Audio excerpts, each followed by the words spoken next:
ngayon sila Kyle. Na-late nga talaga ako ng gaya, kaya naman ito, minamadali na nga talaga ako ni Kyle. Ano ba naman kasi, maaga nga talaga yung call time nila, pero inintay na nga kami ni Kyle para isang punta na nga lang daw. Message na nga din talaga siya ng coach niya, kaya naman dito na nga nagsapatas si Kyle sa e-bike. Sabi nga ng daddy niya sa kanya, siya na ang magsisintas, pero wag na nga daw sabi ni Kyle, dahil nagmamadali na nga daw siya. Dito na nga rin talaga siya nagpalit ng jersey niya. Pagdating nga namin dito, habang pumupunta nga si Kyle sa coach niya, ay nag-i-stretching na nga din siya dito, dahil mamaya daw ay maglalaro na siya at hindi na nga niya ito magagawa. Inabot na nga din sa akin ni Kyle yung binigay sa kanya ng coach niya na sticker. Habang wala pa nga yung mag-i-score sa kanila, ito na nga at pumalo na nga muna sila ng kalaban niya dito. Excited nga talaga si Kyle dito at wala namang halong kaba. Ewan ko lang talaga sa mga susunod na game ni Kyle. Na kay Kyle nga yung bola, kaya naman nag-start na nga sila kaagad. Kaninang maga pa nga talaga nag-i-start to, pero huli nga sila Kyle. First game pa nga lang, out na kaagad. Diyos ko po.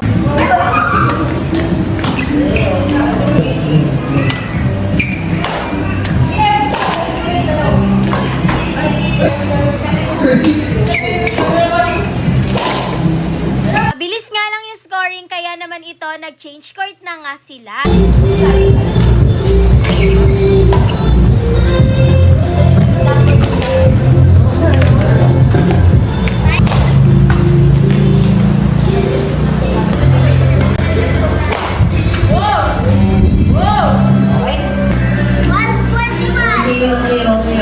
Pagkatapos nga ng unang game ni Kyle, ay bigla na nga lang talagang hinawakan yung scoreboard. Nagutom nga, kaya naman kumain na nga muna dito. After nga nung second game, sila Kyle na nga yung sumunod ulit. Dahil late nga siya, kaya naman ito, nagsunod-sunod nga talaga yung game niya. Itong makakalaban nga ni Kyle, magaling talaga tong batang babae na to. Last year nga, ito yung nag-provincial meet.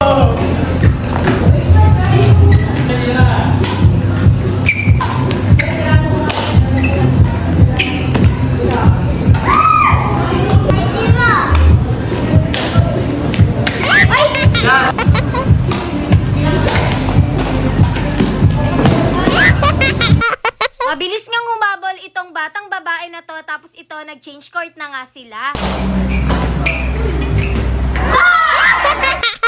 Tawang-tawa nga ako dito kay Kyle. Paano ba naman kasi kung hindi sobra or kaya naman kulang yung pagpalo niya sa shuttlecock. Gutom na naman nga, kaya naman ito, kumain na nga muna dito sa isang gilid. Ginabi na nga kami dito, ito na nga yung last game ni Kyle.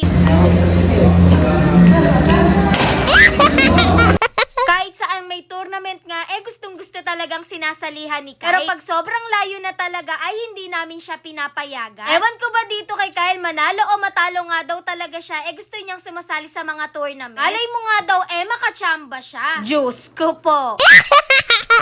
Sana nga daw talaga ay mas mag-improve pa nga siya. Para daw yung mga nakakalaban niya, sa susunod daw, kaya na talaga niya.